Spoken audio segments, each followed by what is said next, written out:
Fair warning, my friends, using these 3 secrets might just free you to create a life you love. So proceed with caution. Quick heads up before we begin, there is an accompanying PDF to this video. If you're listening to it elsewhere, you can get that PDF at lisaroulette.com. But if you're watching this on YouTube, you can just grab it in the description of this video below. Download the 3 no-fail secrets to letting go. Because if you don't have the PDF, it's going to be really hard for you to put the secrets into practice. They are simple secrets, but you're going to want to put them into practice so that you can actually let go. If you don't already know who I am, I'm Lisa, and I'm here to help you heal, navigate your ascension journey, and create a life you love. Likes, comments, and shares help the channel grow. And if you love what I'm putting down today, I would love if you became part of our family and subscribed. Now, I'm not going to waste your time telling you a big, long story about how I uncovered the secrets. But basically, I uncovered them when I found myself on the floor of my bedroom closet with a pointed against my head. It was my rock bottom moment. It's when I gave up on my life. Many of you know the story. Some of you don't. If you want to learn more, you can download that PDF. But basically, I uncovered the secrets on my journey to answer the question, what does healing really mean? And that is part of secret number 3. So make sure you stay until the end, because if you're actually very serious about letting go and creating a life you love, I want to give you a special invitation to an event we're having, and I'm going to give you that a little bit later on in the video. So let's dive right into secret number 1. The first secret is really about understanding the consequences of not letting go, because when you understand the consequences of not letting go, you will be extremely motivated to let go. So as an energy healer, I happen to know that everything that we hold on to is energetic in nature. And you don't have to be an energy healer to know that as well. We all know at this point in human evolution that everything is energy. So all of your thoughts and your emotions about the things that you're attached to are energy.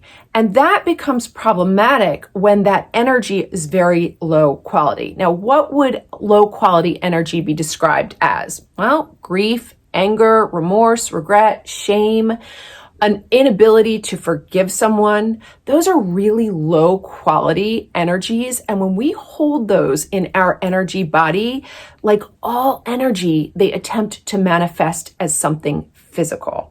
Now, this is really important, okay? When it attempts to manifest as something physical, those become severe consequences, or maybe not completely severe, but for some, it can be very severe. So let me explain it to you like this. When I see someone that's holding on to a lot of grief, say from the loss of a loved one, or a lot of anger over an ex, I see that energy at the level of the heart chakra. Now, the heart chakra's job, along with all of the chakras' jobs, are to metabolize life force energy. They're meant to receive life force energy and disseminate it to everything that it governs. Now, the chakras govern multiple things, but one of the things that they govern is your body parts. Like, that's sort of really important, okay? So the heart chakra governs the chest, breast, and lungs. If you hold on to grief or anger or non-forgiveness in your relationships for too long, that energy not only blocks the life force that the heart chakra is trying to disseminate in order to keep the chest, breast, and lungs healthy, but it becomes stagnant. That becomes that non-forgiveness, anger, grief, those become blocks to the life force energy. And when the chest, breast, and lungs can't get the life force energy, they naturally degrade. Okay, they become unwell. Left long enough, that energy has the potential to manifest into things like lung and breast cancers and even heart disease. So I'm not trying to scare you. I'm just trying to tell you the consequences are very real. Remember, everything is energy. Your feelings, your thoughts, your beliefs, all of it is energy. And you want to be very careful to make sure that the quality of the energy that you're holding on to is actually very high vibrational in nature, not to disregard the things that that have happened to you, but at least that you're trying to raise the frequency of what you're attached to, because that is manifesting or trying to manifest in a physical way all the time. Now, in your PDF, you can look through the first exercise and you can find out where you're storing that energy, at what level of consciousness, because the chakras are levels of consciousness. And again, you don't need to be an energy healer. You don't even have to really know very much about the chakra system at all. All you have to know is where you're storing that energy. So for instance, if you're in fear a lot of the time, right? You fear your safety or your survival because you're not making enough money. All of that energy is manifested at the root chakra. And I guarantee that if you don't already have hip or lower back pain, it's going to happen because that's how energy manifests. So I just want you to check out that PDF, find out at what level of consciousness or what chakra you're holding that energy, because as soon as you can see that and you can understand the consequences, you're going to hit the healing path running, because you're going to be like, no, it's not worth it to hold on to what I'm holding on to anymore, especially if it's going to jeopardize my overall health and well-being.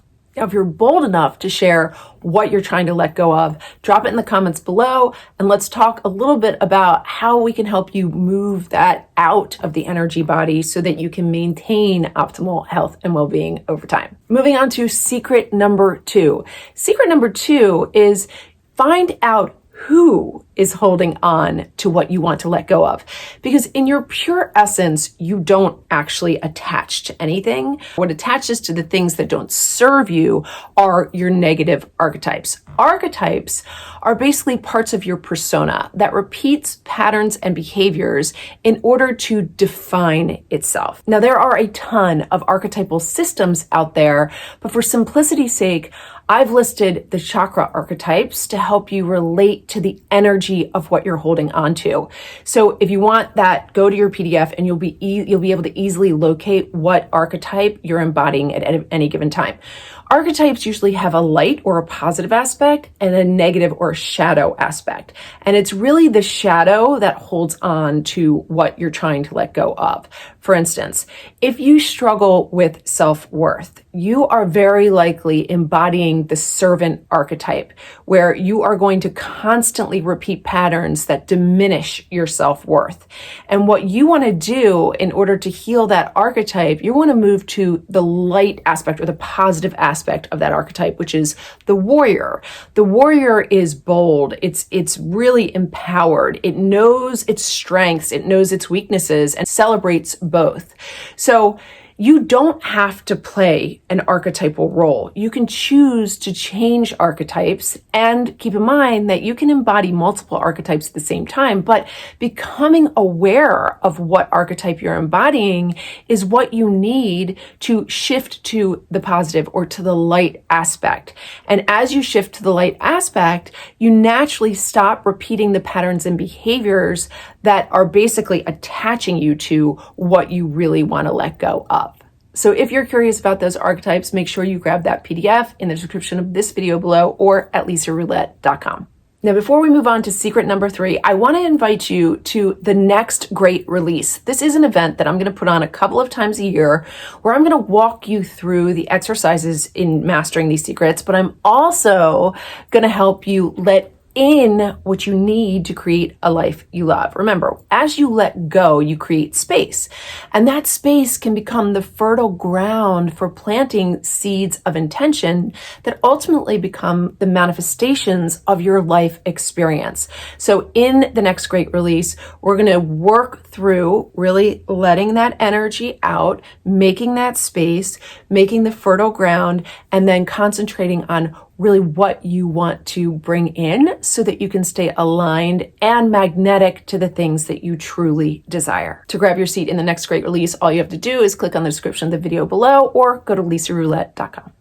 And secret number 3. Now, this is the secret that saved my life. Yes, my friends, not just changed my life, it saved my life. On the floor of my bedroom closet, when I had a pointed against my head, I asked myself an intelligent question. That is secret number 3. You have to ask yourself intelligent questions about what you're holding on to. Now, intelligent questions are not easy questions, but they are the questions that you need to ask yourself to really release the chains, really to get out of the box that archetype is forcing you into and keeping you attached to the things that no longer serve you. Now, on that morning that I had my pointed against my head, the intelligent question that I posed for myself was, what does healing really mean? Because I realized that all the years that I was in therapy, counseling, support groups, on medication, not that those are bad things, but for me, all of those years, I wasn't healing, I was dealing. And it was that question, a highly intelligent question that was not, I could not answer it in that moment. It took me years to answer that question. But in that moment, asking that question, that was ultimately what took the chains off. And that is ultimately what helped me to let go of all of the trauma, all of the drama, the grief, the remorse, the regret, the shame, you name it, anything that put you at rock bottom, I was attached to. And that was what helped me to let go. Now, what ultimately helped me to let go was questions like, what if I stopped grieving? Okay. Now, initially, if I'm in my archetypal role, the answers to those questions were like, well, you can't stop grieving, duh, because if you stop grieving, you'll lose the connection to your lost loved ones. You'll excuse the people that have hurt you. You will be looked upon as a horrible person for not grieving because you have had so much loss and so much trauma and so much freaking drama. But really, when I considered that question more and more and more, I realized that if I answered no, no, I don't have to grieve, okay? I don't have to grieve. And if I don't grieve, actually, I'm free to create stronger connections with the loss of my loved ones. And if I don't grieve, I'm no longer attached to the pain that people who hurt me caused me. And that doesn't excuse them from what they did to me. And if I don't grieve, it matters not what other people think about me. What matters is that I am well, because many of you know that, when I hit rock bottom, my boys were very young, really young. And I was, I thought that they could use a better mother than me. Thank God I didn't, because I happen to be a freaking fantastic mom, and I'm very proud of that. But all of that happened, me becoming that fantastic mom, me becoming the person that you see in the mirror today, or in the video today, or you hear on your screen today, that all happened because I let go. Letting go frees you to create a life you love. And as you're learning the creative process, which is the manifestation process for those of my friends that are speaking metaphysical terms, but it doesn't matter. You call it manifesting, call it creation.